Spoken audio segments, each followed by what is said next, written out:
On September 30th, 2025, the long shadow of justice finally caught up with a man who had been waiting in a Florida death row cell for more than 3 decades. His name? Victor Tony Jones.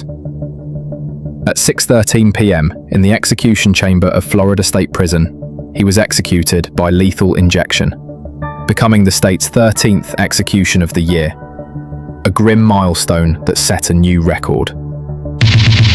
In this episode of Fatal Silence, we uncover the story behind that fateful night in 1990, the crime that destroyed an entire family, and the final moments of Victor's life. His last meal, his final words, and the decades of pain that followed. This is the chilling story of the crime that destroyed a family, the decades of legal battles that followed, and the final words of a man who once looked death in the eye and somehow survived.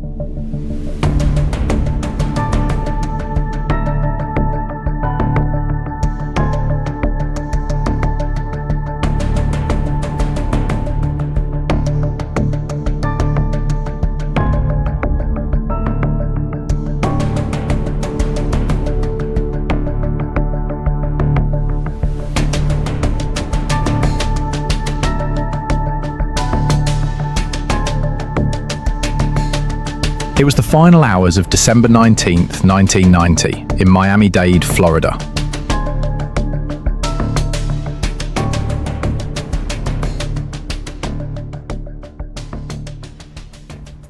The streets of Wynwood were quiet, the workday long over. But inside a small business called Nestor Engineering, violence was about to erupt. Victor Tony Jones was 29 years old.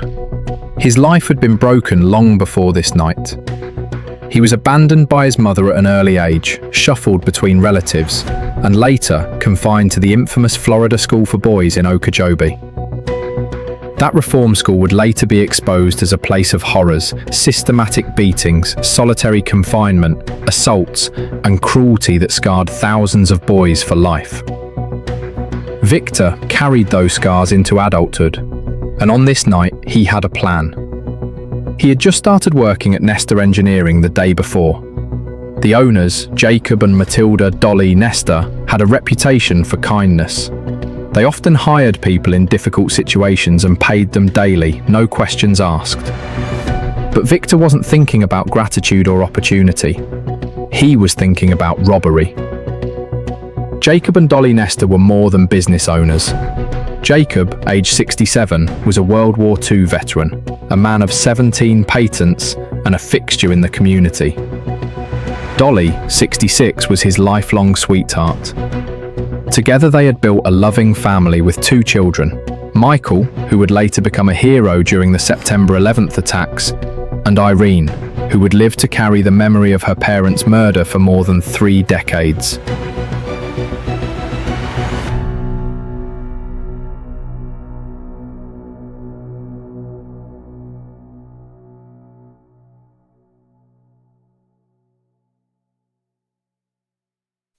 That night, Dolly stepped into the back of the building. Victor followed. With cold precision, he drove a knife into her neck, severing her aorta. She collapsed almost instantly. Jacob heard the attack and rushed to protect his wife. But Victor turned the blade on him too, stabbing directly into his chest and piercing his heart.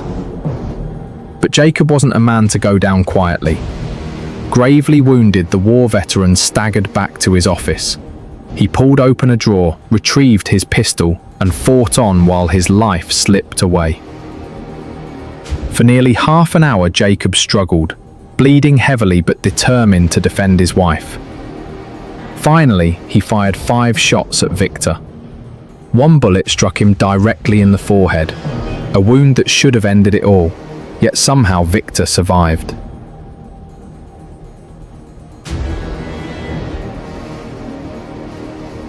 When a UPS driver arrived on a routine delivery, he stepped into a nightmare. Dolly lay dead. Jacob sat slumped with his wife's purse in his lap and a bottle of whiskey nearby, blood pooling around him. And Victor, alive but critically wounded, was slouched on a sofa with the Nestor's belongings stuffed in his pockets. Paramedics rushed Victor to the hospital. There, in a fog of pain and blood loss, he made incriminating statements. To one nurse, he admitted he had killed the couple, claiming bizarrely that they owed him money. The community was outraged.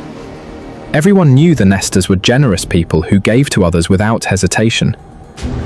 The police had little doubt about what happened. The case was solved within hours. Physical evidence, stolen property, and Victor's own words all pointed in one direction. But it would take more than 2 years before the courts would decide his fate.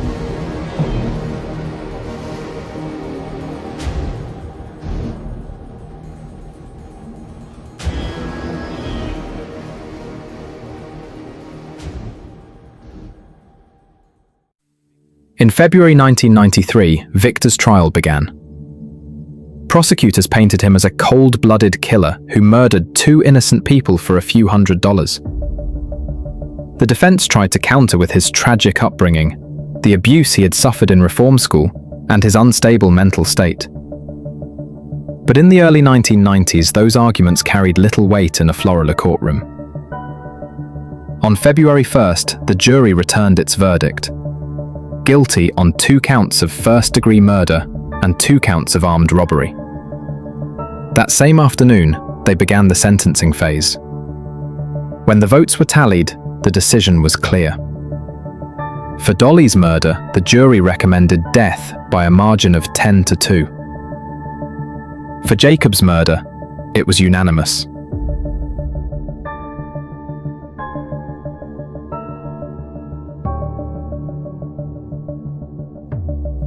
On March 1st, 1993, the judge imposed the ultimate punishment: death by execution. But death sentences move slowly. Victor would spend more than 3 decades in a cramped death row cell, his appeals winding their way through the courts. He claimed intellectual disability. He argued trauma from his abusive childhood. He sought mercy in every way he could. Each attempt failed.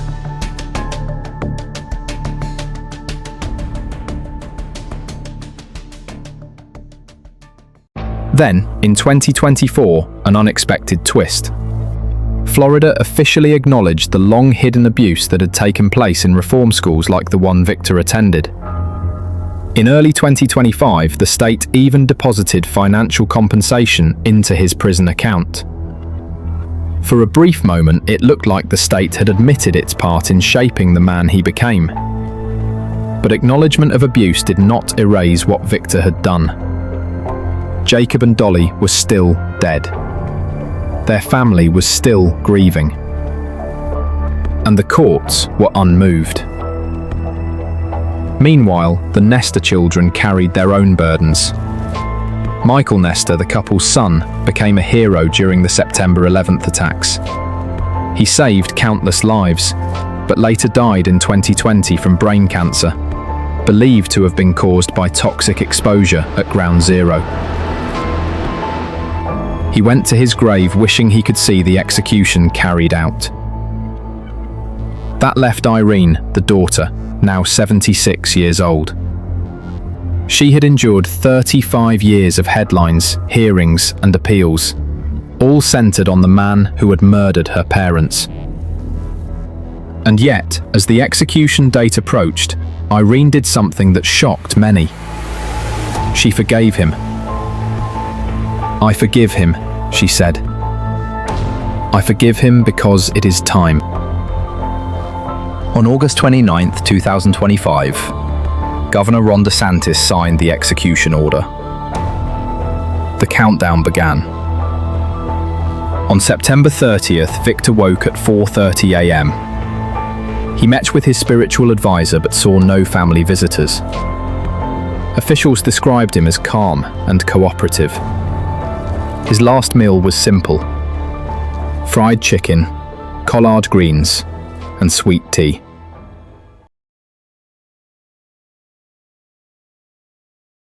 As the hour approached, he was led into the chamber and strapped to the gurney.